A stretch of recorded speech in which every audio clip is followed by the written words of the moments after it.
अशी पण येत असेल का आपण मूडमध्ये 4 दिवस 8 दिवस चांगलं चालतो, पण नंतर अशी एक वेळ असेल 15 दिवसांनी आपण आलोय पण मग थोडंसं मग कुठंतरी माइंड निगेटिव्ह होत असेल किंवा काय? 100% होतं. जेव्हा तुम्ही परिक्रमेला निघतात तेव्हा 2-3 गोष्टी एकदम मनाशी ठरवून घ्यायच्या असतात.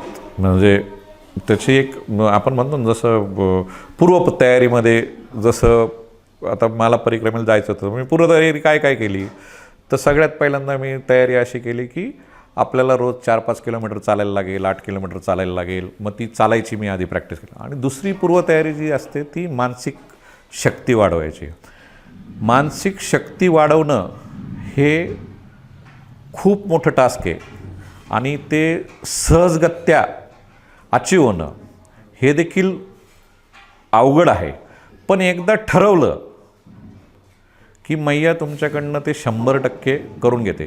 पण त्याच्यामागे तुमची एक भावना एकदम दृढ पाहिजे की तुमचा 100% विश्वास पाहिजे की ती आपल्याकडनं करून घेणार आहे. ज्यावेळेस तुमचा अविश्वास डळमळीत, जेव्हा तुमचा तिच्यावरचा विश्वास डळमळीत व्हायला लागेल की मैया म्हणा किंवा तुम्ही दैवी शक्तीवर म्हणा किंवा ज्या कोणा भगवंताला तुम्ही पूजत असाल त्या भगवंतावरचा विश्वास ज्यावेळेस तुमचा डळमळीत व्हायला लागेल त्यावेळेस नॅचरल कोर्समध्ये इकडचा विश्वास तुमचा डळमळीत व्हायला लागतो.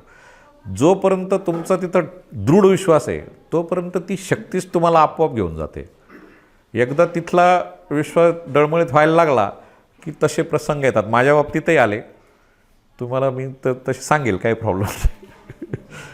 पण मग हे तू नंतरचं सांगतोस की परिक्रमा सुरू असताना ती मानसिक कनेक्शन, पण ती जायच्या पूर्वीची पण असेल ना काहीतरी की ती प्रिपेअर होऊन जे जाणं असतं त्याच्यासाठी काय केलं? मानसिक म्हणजे जसं आपण आता मॅरेथॉन रनर असतात किंवा कोणी सायकलपटू असतात, कोणी स्विमर असतात, म्हणजे एनी जिथं शारीरिक कष्ट घेण्याचा जो आहे, तर आपण आपल्याला जर सांगितलं की चला आपण आत्ता निघू आणि एक 8 किलोमीटर चालू, 4 किलोमीटर नंतर आपण होतं नाही काही करायचं नाही, आपल्याच्याने काही शक्य नाही, जाऊ द्या.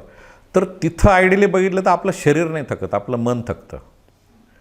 म्हणजे मॅरेथॉनपटूंची, म्हणजे मी त्याच्या आधी या रनर लोकांशी पण बोललो होतो आणि तुम्ही कोणालाही कुठल्याही प्लेअरला विचारलं तर ते हेच सांगतात की शारीरिक शक्तीने इथून होतं ते सगळं. एकदा 20-21 किलोमीटरपर्यंत तुमचे हातपाय दुखतात, 20-21 नंतर मग तुमची ती गाडी आपोआप पळते मॅरेथॉनवाल्यांची पण. तसं स्विमरचंही असतं, तसं सगळ्यांच्या बाबतीत हेच होत चालतं. त्याच्यामुळे जोपर्यंत इथून तुम्ही स्ट्रॉंग होत नाही, इथून तुम्ही ठरवत नाही, आणि ते ठरवण्यात जसं मी मगाशी म्हटलं की ती प्रोसेस आहे पूर्ण, आणि ते फक्त तुम्ही एकटे ठरवू शकत नाही. म्हणजे तुम्ही जर म्हटलं की मी एकटा हे ठरवेल आणि मी करेल, तर ते ठरवायला सगळ्यात पहिल्यांदा तुमच्या कुटुंबाची साथ फार महत्त्वाची असते. तुमच्या कुटुंबाच्या साथीमध्ये मग तुमचे पत्नी असेल, आईवडील असतील, मुलं असतील, आणि मग जिथं कुठं तुम्ही, आता मी तर व्यवसायामध्येच होतो, जिथं कुठं तुम्ही व्यवसाय करतायत, जिथं कुठं तुम्ही काम करतायत, तिथल्या सहकाऱ्यांची देखील साथ फार महत्त्वाची आहे. कारण की मेंटल, म्हणजे हा जरी मी म्हणत असलो की तुम्ही आज माझं फार कौतुक केलं की तू परिक्रमा पूर्ण करून आला तुझ्यामुळे, पण म्हणजे माझी तेव्हाही जातानाही करत असतानाही आणि आजही माझी भावना ही अशीच आहे की मी परिक्रमा केली नाही, परिक्रमा मैयाने पूर्ण करून घेतली. आणि ती केवळ आणि केवळ मला ही जी बाकीची सपोर्ट सिस्टीम सगळी होती त्याच्यामुळेच होऊ शकली. मी फक्त त्याच्यातलं निमित्त कारण आहे. मग याच्यामध्ये नॅचरल कोर्समध्ये त्या प्रवासामध्ये जर 4 चांगल्या गोष्टी मिळाल्या असतील तर त्याच्यात माझ्या कुटुंबियांचाही वाटा आहे, त्याच्यात माझ्या सहकाऱ्यांचाही वाटा आहे, त्याच्यात माझ्याबरोबर जे लोक होते त्यांचाही वाटा आहे. ह्या सगळ्यांचं कलेक्टिव्ह एफर्ट्समधून ती परिक्रमा पूर्ण होते. कोणी जर असं म्हणत असेल की मी करून आलो तर तो अहंभाव सुदैवाने, म्हणजे मला संपूर्ण प्रवास, म्हणजे जायच्या आधी, प्रवासामध्येही आणि प्रवास करून आल्यानंतरही आजतागायत तो अहंभाव मला काही जाणवला नाही. ते कलेक्टिव्ह एफर्ट्समुळेच झालं असं माझं ठाम मत आहे. आणि कलेक्टिव्ह एफर्ट्स असतील तरच तुमची मानसिक शक्ती ही सुदृढ राहू शकते. कारण की बऱ्याचदा असं होतं की आता तिथेही पोचलो आपण, तिथं पोचल्यानंतर चालता चालता आपण एखाद्या ठिकाणी बसून घेतो. आता तुमच्याबरोबरचे जे असतात ते तुमच्या ओळखीचे असतात किंवा अनोळखी असतात, पण ते सहज म्हणतात बाबाजी चलो. मग ते चलो म्हटल्यानंतर आपण अरे हात चाललाय मग आपणही निघू बा. काही ठिकाणी तुमची मानसिक शक्ती किंवा शारीरिक शक्ती जेव्हा कसते त्यावेळेस तिथली सपोर्ट सिस्टीम काम करते. किंवा घरून तुम्हाला काहीतरी सांगितलं जातं की करा, तर ती कलेक्टिव्ह एफर्ट्सच आहेत. ते बुवा मी केलं आणि मी मेंटली खूप स्ट्रॉंग आहे म्हणून झालं असं अजिबात नाही. त्याच्यामध्ये ह्या पूर्ण सपोर्ट सिस्टीमचा मेन रोल आहे. मी फक्त कॅरी फॉरवर्ड अशा याच्यात होतं ते असं. मग नर्मदाच का? म्हणजे नर्मदेचं थोडक्यात महत्व, परिक्रमा का प्रचलित झाली? आपल्याकडे हिंदू धर्मामध्ये किंवा आपल्या सनातन धर्माचं म्हणजे पुराणामध्ये एक नर्मदा पुराण देखील आहे. म्हणजे फक्त नर्मदा नदीबद्दल पुराणामध्ये माहिती सांगितलेली. नर्मदेला असं म्हटलं जातं की अनेक कल्पांपासून, म्हणजे आपले युगांपेक्षा मोठे कल्प, अनेक कल्पांपासून नर्मदा मैया त्याच ठिकाणी सतत वाहते. म्हणजे तिच्यामध्ये कधीच खंड पडला नाही. वा पृथ्वीचं ते काय आपण म्हणतो प्रलय आला, प्रलयामध्ये पृथ्वीचा नाश झाला, हे झालं, सगळ्या प्रकारचे अनेक प्रलय होऊन देखील नर्मदा मैया जी आहे ती अखंडित रूपात आजतागायत वाहते. नंतर चलप्रचलित पौराणिक कथांनुसार किंवा चलप्रचलित पुराणानुसार असं आहे की नर्मदा मैयाला असं म्हटलं जातं की ती शंकराची पुत्री आहे. आणि शंकराची पुत्री का? की जसं आपण मनुष्यगण आहोत, मनुष्यगण आज आपल्याला म्हणजे मगाशी प्रश्न झाला की का नर्मदेच्या परिक्रमेला गेले, तर पापक्षालन करण्यासाठी, तप करण्यासाठी, काहीतरी मिळवण्यासाठी आपण जातो. तर आपल्याला पापक्षालन करण्यासाठी किंवा आपल्याला काहीतरी मागायसाठी, आपल्याला काहीतरी मिळवायसाठी आपल्याला एक दैवी अधिष्ठान दिलं आहे की आपण देवाकडे मागतो की हा माझं पूर्ण करेल. तसं स्वर्गातली ही सगळी जी देव मंडळी होती यांना देखील सुख खूप झालं ना. आणि जिथं सुख खूप जास्त व्हायला लागतं तिथं 100% चुका व्हायला लागतात. म्हणजे हा सृष्टीचा नियम आहे की तुम्हाला खूप जास्त सुख यायला लागलं की चुका आपोआप व्हायला लागतात. तर देव लोकांना देखील त्या एका सर्टन स्टेजनंतर असं वाटायला लागलं की आपल्या हातून खूप चुका होत आहेत, आपल्या हातून पाप होत आहेत, की आपल्या हातून जे काही एक्सवाईट जे त्याला तुम्ही काही नाव द्या किंवा काही शब्द द्या. मग याचं पापक्षालन कसं करायचं किंवा याचं क्षालन कसं करायचं, किंवा आम्हालाही तप करायचं आहे तर हे कुठं करायचं, हे जेव्हा प्रश्न पडला मग त्यांनी विष्णू भगवंताला विचारलं. विष्णू भगवंत म्हटले मलाही माहीत नाही, तुम्ही भगवान शंकरांना विचारा. मग ते भगवान शंकरांकडे गेले. भगवान शंकरांकडे गेल्यानंतर मग भगवान शंकरांनी असं सांगितलं की तुम्ही हा जो प्रश्न, सगळे देवलोक गेले सगळे, तुम्ही हा जो प्रश्न विचारताय हा प्रश्न माझ्यासाठी नवीन आहे, त्याच्यामुळे मी देखील तुम्हाला याची माहिती घेऊन सांगतो. मग भगवान शंकर तपाला बसले. 10,000 वर्ष त्यांनी तप केलं. 10,000 वर्षाच्या तपानंतर त्यांच्या शरीरामध्ये जी उष्णता निर्माण झाली, जी तपाची पॉवर निर्माण झाली, त्या उष्णतेमुळे शरीरातून घाम निघाला आणि त्या घामाच्या बिंदूपासून नर्मदा मैयाची उत्पत्ती झाली. आता नर्मदा मैयाची उत्पत्ती झाल्यानंतर नर्मदा मैयाला असं सांगण्यात आलं भगवान शंकरांनी. आता ती स्टोरी खूप मोठी आहे, मी पूर्ण सांगण्यापेक्षा, कारण की तुम्हाला सगळीकडे पाहायला भेटेल. तिला सांगण्यात आलं की आता तू तुझ्या कामाला सुरुवात कर. तर त्यावेळेस नर्मदा मैयाने भगवान शंकरांकडून काही वर मागितले. त्या वरांमध्ये पहिला होता अमरत्वाचा, म्हणजे माझा प्रवाह कधीच थांबला नाही पाहिजे. दुसरं असं होतं की जसं गंगेमध्ये गेलं की तुम्हाला डुबकी मारली की तुमचे जे काही निगेटिव्ह तुमच्यामधली एनर्जी, मी पाप असं म्हणा, तुमच्यामधली निगेटिव्ह एनर्जी असेल ती निगेटिव्ह एनर्जी संपते. पण नर्मदेच्या फक्त दर्शनाने देखील, म्हणजे नर्मदा मैयाने असं मागून घेतलं की माझं फक्त दर्शन जरी घेतलं तरी तुम्ही हे माझी निर्मिती कशासाठी केली, फक्त देवांसाठी केली. तर फक्त देवांचंच नाही, देव, दानव, यक्ष, किन्नर, ऋषी, मुनी, जे पशु पक्षी जेही कोणी असतील, जे माझं फक्त दर्शन घेतील तटावरून, त्यांची देखील ह्या सगळ्या याच्यातून मुक्तता व्हायला पाहिजे. असा जेव्हा वर घेतला, त्या वरानंतर मग देव तर तिथं बसलेच तपश्चर्येला.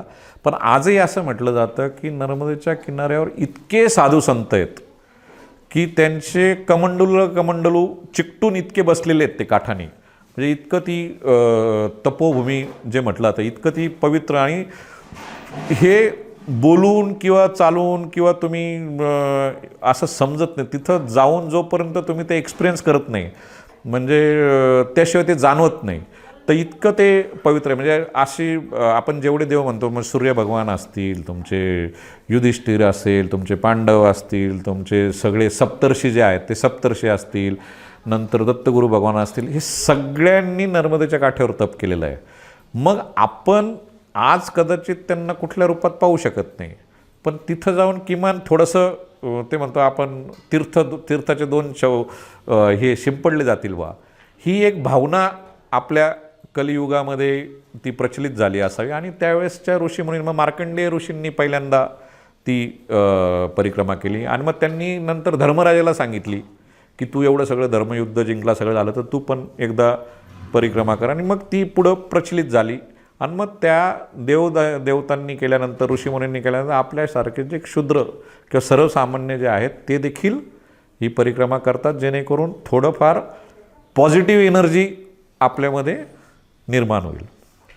तू जसं म्हटलंस की जे पूर्ण तटावर ऋषीमुनी आजही बसलेले आहेत, म्हणजे तपश्चर्या करायला, किंवा त्यांचे असे, तुला काही असं पॉझिटिव्ह शक्ती आपल्याला असं जाणवतात का? किंवा तू तिथून चाललेला आहे, म्हणजे परिक्रमावासी त्या ठिकाणावर जातात तटातटावर, तर आपल्याला असं काही जाणवतं का की म्हणजे खूप ठिकाणी, म्हणजे मी जसं म्हटलो की हे कदाचित मी शब्दांमध्ये एक्सप्रेस करू शकणार नाही. आता आम्ही निघालो मांडवगडला पण जायला लागतो. मांडवगड तसं जवळपास 35-40 किलोमीटर लांब आहे नर्मदा मैयापासून. पण तिथं राणी रूपमतीने मांडवगडावर जेव्हा राहायची, राणी रूपमतीने तप केलं, आणि तप केलं म्हणून नर्मदा मैया तिथं प्रकट झाली, आणि म्हणून तिथं एक नर्मदा मैयाचा डोह आहे. तर अशी ती वंदता आहे की जरी ते 30-35 किलोमीटर लांब आहे, तरी तुम्ही तिथपर्यंत लांब जायचं, मांडवगडावर चढायचं आणि परत उतरून खाली यायचं. तिथं तुम्ही सरळ तेवढ्या भागात फक्त काठाने यायचं नाही. आणि तिथला जो तेवढा पॅच आहे, म्हणजे मांडवगड आपण रोडने जाऊन चढतो, तर मांडवगड जो उतरतो तो एकदम निसरडी पॅच, म्हणजे जिथून परिक्रमावासी येतात ना, तो एकदम निसरडा पॅच आहे. म्हणजे इतका बारीक रस्ता आहे की माझ्याबरोबरचे 2-3 जण घसरले देखील तिथं. खूप निसरडी वाटे. आणि तिथं आम्हाला एक महाराज भेटले, कुणाल महाराज पाटील म्हणून, त्यांचा तिथं एक छोटासा आश्रम पण आहे. तर त्यांनी चर्चा केली आम्ही त्यांच्याबरोबर. त्यांनी असं सांगितलं की तुम्ही सगळी लोक परिक्रमा करतात म्हणे, मग तुम्ही रस्त्याने चालता, कुठं काठाने चालता, पण ह्या ज्या अशा पगदंडी आहेत म्हणे, तर तिकडं पगदंडी होतात, पायवाटेला जिथं हा एवढा एकच रस्ता आहे परिक्रमेतला, म्हणजे काही ठिकाणी ऑप्शन असतो ना, तुम्हाला रोडनी जायचा ऑप्शन असतो, काही ठिकाणी काठाने जायचा ऑप्शन असतो. पण आता ही मांडवगडची पगदंडी आहे, किंवा नंतर पुढे तुमच्या चवन ऋषी वगैरे तो जो भाग, तिथल्या ज्या इथून म्हणे सगळ्यांना जायलाच लागतं. आणि ह्या पगदंडीवरून इतक्या ज्ञात अज्ञात शक्ती चाललेल्या आहेत म्हणे, की आजच्या जगातले देखील, आजच्या युगातले, म्हणजे आज देखील इतके साधू मुनी ऋषी, इतके काय म्हणतात त्याला, पवित्र, सामर्थ्यवान, तपामुळे ते शक्ती प्राप्त झालेले असे इतके लोक आहेत ते. आणि रात्रीच्या वेळेस बऱ्याचदा देव ह्या पगदंडीवरून जात असतात. आणि तुम्ही देवाला मानत जरी नसाल म्हणे, किंवा दैवी शक्ती आहे का नाही, पण आत्ताच्या युगातले देखील कित्येक पुण्यात्मे ह्या पगदंडीवरून चालत आहे. तर तुम्हाला जर हे जाणवायचं असेल, तुम्हाला जर फील करायचं असेल, यू जस्ट सिट डाऊन. तुम्ही जसे आहात तसे तिथं फक्त त्या पगदंडीवर खाली बसून घ्या. आणि आम्ही ते ट्राय केलं बऱ्याच ठिकाणी, जिथं पगदंडी दिसायची ना, जाणीवपूर्वक आम्ही बसून घ्यायचो, थोडा वेळ काय ना, 5-10 मिनटं का ना. आणि 5-10 मिनटं बसल्यानंतर जर डोळे मिटून बसलं तर इतके म्हणजे वेगळेच कंपनं तुम्हाला बॉडीमध्ये जाणवतात. आणि त्याची म्हणजे आज इथं मी ते अनुभवातूनही नाही सांगू शकत आणि शब्दातही नाही सांगू शकत. ते तुम्हाला फीलच करायला लागतं तिथं, की अशा पद्धतीने तिथं त्या व्हायब्रेशन पॉझिटिव्ह. आता बऱ्याच असतं ना, आपण घरात गेलो की आपण डावे नागपुडी उगी पॉझिटिव्ह व्हायब्रेशन आहेत का, निगेटिव्ह व्हायब्रेशन का, तेवढी आपली म्हणजे आयुर्वेदाचा अभ्यास केलेला असेल म्हणा, किंवा काय, तेवढी आपली थोडीशी शक्ती कुंडलिनी तेवढी हे तरी आहे की अलर्ट तरी आहे. तर ते 100% तिथं जाणवतं. आणि असे अनेक म्हणजे आता जवळपास 10-12 हजार तीर्थक्षेत्र आहेत पूर्ण नर्मदेच्या काठावर. कुणी कितीही ठरवलं तरी सगळ्या तीर्थक्षेत्राचं काही तुम्ही दर्शन घेऊ शकत नाही आणि सगळ्या तीर्थक्षेत्रावर तुम्ही थांबवू शकत नाही. पण असे काही तीर्थक्षेत्र आहेत की आता याच्यावर गरुडेश्वर जसं मी म्हणेल, हां, तर गरुडेश्वरला भगवान दत्तात्रय स्वामींची तिथं मूर्ती आहे. आणि वासुदेव टेंबे स्वामी जे होते, टेंबे स्वामींनी तिथं समाधी घेतलेली आहे. तर गरुडेश्वरला जर तुम्ही गेले तर असं टेंबे स्वामी तर हे काही 1000 वर्षापूर्वी झालेले अशातला भाग नाही. आत्ता 100, 150, 200 वर्षापूर्वी त्यांनी अवतार घेतलेला होता. आणि तिथली दत्तमूर्ती आणि टेंबे स्वामी एकमेकाशी संवाद करायचे बा, इतकं ते तर ज्यावेळेस मी तिथं होतो म्हणजे गरुडेश्वरला, त्या पिरियडमध्ये मला शारीरिक त्रास खूप होत होता. आणि शारीरिक त्रास इतका होता की मला पायाला फोड आलेले होते, चालायला खूप त्रास होत होता, अंगदुखी होती आणि खूप तर तिथं मी दत्त महाराजांच्या मंदिरात म्हणजे आधी गेलो, घाटावर गेलो, आरती वगैरे सगळं झाली, टेंबे स्वामींचं दर्शन घेतलं, मग दत्तमाऊलींचं दर्शन घेतलं आणि ते करून परत आम्ही टेंबे स्वामींच्या मंदिरात येऊन बसलो. तर तिथं ते घोर कष्टोद्धारण स्तोत्र एक दत्तात्रय यांनी टेंबे स्वामींनी लिहिलेलं स्तोत्र आहे. तर मी म्हटलं आता बसलोच आहे, तर आपण युजली जर मंदिरात बसलो तिथं जर आरती लिहिलेली असेल तर आरती मनातल्या मनात म्हणतो किंवा तिथलं एखादं मंत्र असेल तो म्हणतो. तर म्हटलं आपण हे म्हणू. आणि ते म्हणता म्हणता असं माझ्या मनात आलं की नाही नाही, याच्याने कदाचित माझा जो त्रास आहे तो कमी होऊन जाईल, जो मला पायाला फोडांचा किंवा याचा जो त्रास आहे. आणि खरोखर त्याच्यानंतर जेव्हा मी गरुडेश्वरला दुपारी थांबलो होतो, आम्ही त्या दिवशी मुक्काम केला आम्ही गरुडेश्वरमध्ये, आणि दुसऱ्या दिवशी चालायला सुरुवात केली. तर खरोखर मला ते जाणवलं की माझे जे पायांचं दुखणं आहे ते त्या दिवसापासून आपोआप कमी झालं. मग त्याच्यानंतर जे आपला परिपाठ असतो, मग आता परिक्रमेला जे लोक जातात ते रोज सकाळी नर्मदा मैयाची आरती म्हणतात, नंतर अष्टक म्हणतात, कोणी जप करतात, प्रत्येकजण ज्याच्या त्याच्या जशा मान्यता असतील त्यानुसार ते करतो.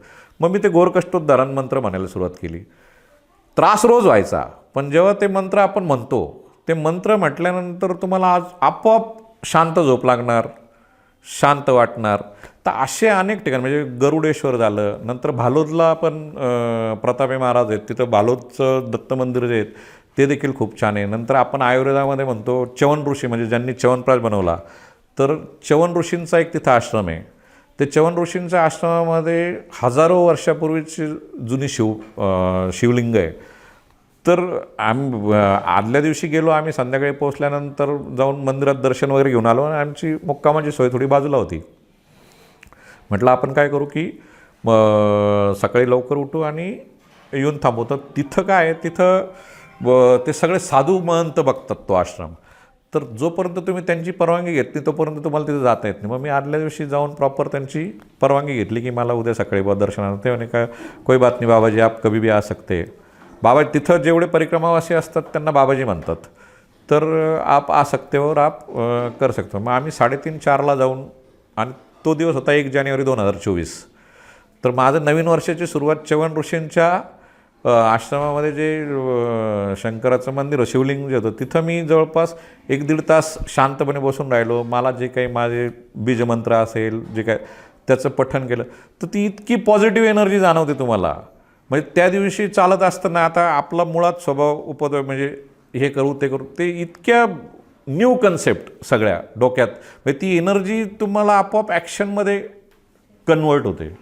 असे अनेक म्हणजे आता तिथून निघाल्यानंतर मी इथलं सांगेल, कार्तिकेय स्वामींनी जिथं एक तप केलं ती एक तपोभूमी खूप चांगली. इंद्राने देवराज इंद्र ती एक तपोभूमी आहे. भृगु ऋषींची आहे, मार्कंडेय स्वामींचा आहे. नंतर एक मांडव्य ऋषींचा आश्रम आहे. आता मांडव्य ऋषींचा म्हणजे मी चालत असताना माझ्यामध्ये 4थ्या का 5व्या दिवशी म्हणजे महेश्वरच्या अलीकडे अपोजिट म्हणजे दक्षिण तटावर मांडव ऋषींची तपोभूमी आहे. एकदम काठावर तो आश्रम आहे आणि असा उंचावर आहे. तर आम्ही संध्याकाळी चालत चालत तिथं पोचलो. त्या दिवशी माझ्याबरोबरचे सगळे मागे राहिलेले, तर मी एकटाच पुढं पोचलो आणि नंतर दुसरे 2-3 जण मला तिथं येऊन भेटले. तर तिथं खाली असं गुहा आहे आणि त्या गुहेत ते मांडव्य ऋषी तप करायचे. तर सुदैवाने म्हणजे तिथं बऱ्याच परिक्रमावासींना जाऊच देता, तिथं जाऊन आम्हाला बसायला भेटलं. तिथले पण जे स्पंदन आहेत ते तिथं जाऊनच एक्सपिरियन्स करायला लागतात की काय ती एनर्जी असेल. असे खूप जागा आहेत, मल्टिपल ठिकाणी तुम्हाला ते जाणवतं. फक्त तसा वेळ तसं हे तुम्ही दिलं पाहिजे किंवा तसं ते थांबलं पाहिजे. दुर्दैवाने मला सगळ्या ठिकाणी तसा वेळ देता आला नाही, पण आहेत तेवढी ताकद त्या भागात आहे 100%.